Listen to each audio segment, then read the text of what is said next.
Et en Algérie avec Redouane Madani. Bonjour. Bonjour, merci pour votre appel et bonjour aux auditeurs. Eh ben bien sûr, vous êtes médecin de formation, voilà, donc vous connaissez encore mieux peut-être le sujet. Déjà un mot, l'Algérie est le pays d'Afrique qui compte le plus grand nombre de décès. Hein. C'est dû à quoi? Plus de 500, je crois. Tout à fait. Cela se traduit simplement juste à voir la carte géographique. L'Algérie est très proche de l'Europe où les échanges sont très fréquents. D'ailleurs, les premiers cas déclarés font rappeler qu'il y a eu contact avec un ressortissant italien qui devait travailler, je pense, dans les lieux de forage de pétrole ou qui est venu était en contact avec des civils et c'est parti comme ça. Ouais. Alors ensuite, est-ce qu'il y a eu du confinement comme dans beaucoup d'autres pays et beaucoup de fermetures de commerce et d'activités?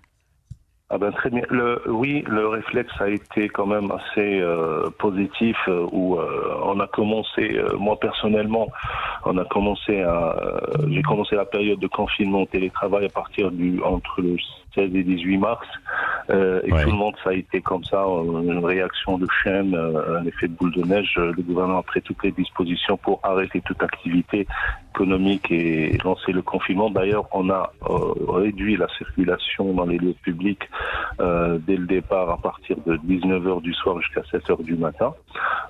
Après, ça a été régulé selon l'intensité de l'épidémie dans les différents wilayats, qui est l'équivalent du département en France. Département, ouais, c'est ça. Exactement. Et donc, certaines villes comme Blida a subi quand même un confinement total, général, pas d'entrée, pas de sortie dans la wilaya durant une certaine période. Maintenant, ça a été réouvert, donc l'accès à Blida est possible et ça va mieux, ça s'améliore. Donc, il y a eu de bons résultats, mais c'est géré en fonction de l'intensité de l'épidémie. Actuellement, avec le mois de Ramadan, ça a été assoupli.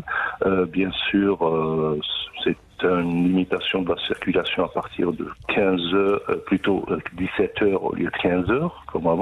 Avec des couvre-feux par endroit. Hein.